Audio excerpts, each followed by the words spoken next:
Bomb गिरते ही इसमें 24 volt की बैटरी होती है जो टाइमर और बॉम्ब में लगे सेंसर को एक्टिवेट कर देता है। बैरोमीटर सेंसर कंटिन्यूअसली ग्राउंड से हाइट को चेक करता रहता है और साथ में बॉम्ब की बॉडी पर लगे रडार सेंसर भी एक्टिवेट हो जाते हैं। जब बॉम्ब हिरोशिमा के ग्राउंड से 1900 फीट के ऊपर था तब फायरिंग स्विच को एक्टिवेट किया गया।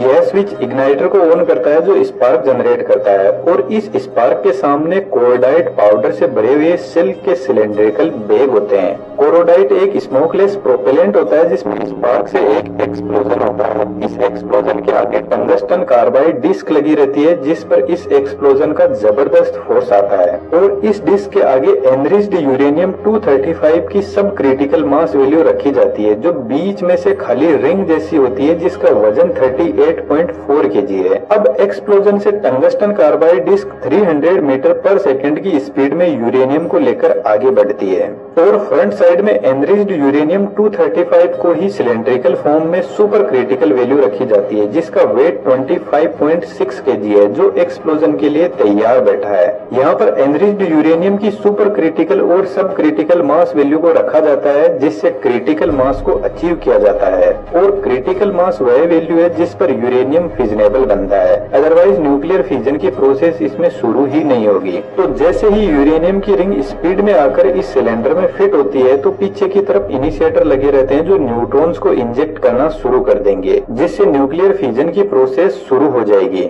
यहाँ पर जो गन बैरल है वह बहुत स्ट्रॉन्ग मेटल की बनी है तो जब तक न्यूक्लियर फिजन की प्रोसेस कंप्लीट नहीं हो जाती तब तक यह मेटल यूरेनियम को होल्ड करके रखती है और जैसे ही न्यूक्लियर फिजन की प्रोसेस कंप्लीट होती है तो इतनी ज्यादा एनर्जी निकलती है कि यह मेटल ब्लास्ट हो जाती है और यह ब्लास्ट इतना जबरदस्त होता है कि 1200 फीट डायमीटर की एक जबरदस्त फायरबॉल क्रिएट होती है जो ऊपर 6000 फीट तक जाती है। यह एक मशरूम जैसा चमकदार बादल होता है जिसका टेम्परेचर 6000 डिग्री सेंटीग्रेड होता है जो सन के सरफेस टेम्परेचर के बराबर है। इस फायरबॉल ने पलक झपकते ही लगभग 40,000 लोगों की जान ले ली। इसके एरिया में जितने भी लोग थे वे एकदम गायब हो जाएंगे, उनकी हड्डियां भी नहीं बचेगी, वहां बन जाएगी। यह जो फायरबॉल है ये बहुत ज्यादा शॉक वेव क्रिएट करेगी और शॉक वेव चारों तरफ हर डायरेक्शन में ट्रेवल करेगी साउंड की स्पीड से भी ज्यादा स्पीड में, जिससे जोरदार अर्थक्वेक भी आना शुरू हो जाएंगे। लिटिल बॉय बॉम्ब को सरफेस से कुछ ऊंचाई पर ब्लास्ट किया गया ताकि इसके फायरबॉल ज्यादा एरिया को कवर कर सके।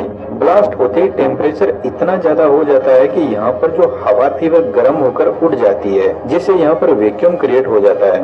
बॉम्ब के सेंटर को बैलेंस करने के लिए साइड की हवाएं बॉम्ब के सेंटर की तरफ बढ़ेगी जिससे यह फायरबॉल फायर स्टॉर्म में बदल जाती है जिसका डायमीटर 3.2 किलोमीटर का है और इस फायरबॉल से इतना प्रेशर और टेम्परेचर इंक्रीज हो जाएगा कि इसके डायमीटर में जितने भी लोग हैं वह तुरंत खत्म हो जाएंगे और बिल्डिंग्स राख हो जाएगी। इसके बाद लगभग 11 किलोमीटर तक बॉम्ब के सेंटर से जो लोग हैं उन पर अच्छी खासी रेडिएशन का असर देखा जाएगा जिनसे लोगों की स्किन जलने लग जाएगी। इस बॉम्ब में मेनली 3 वजह से लोग मरते हैं, ब्लास्ट, फायर और रेडिएशन। ब्लास्ट और फायर से तो लोग उसी टाइम खत्म हो जाएंगे लेकिन ये जो रेडिएशन है ये कई हजार सालों तक लोगों को मारती रहेगी और लोगों पर इसके साइड इफेक्ट होते रहेंगे और कैंसर का खतरा तो हमेशा बना ही रहेगा। अमेरिका के हिरोशिमा और नागासाकी पर इस बॉम्ब की वजह से लगभग 2 लाख लोग मारे गए और उस एरिया में आज भी उस न्यूक्लियर बॉम्ब का इफेक्ट देखा जा सकता है जिसके फोटोज आप यहाँ पर देख सकते हो।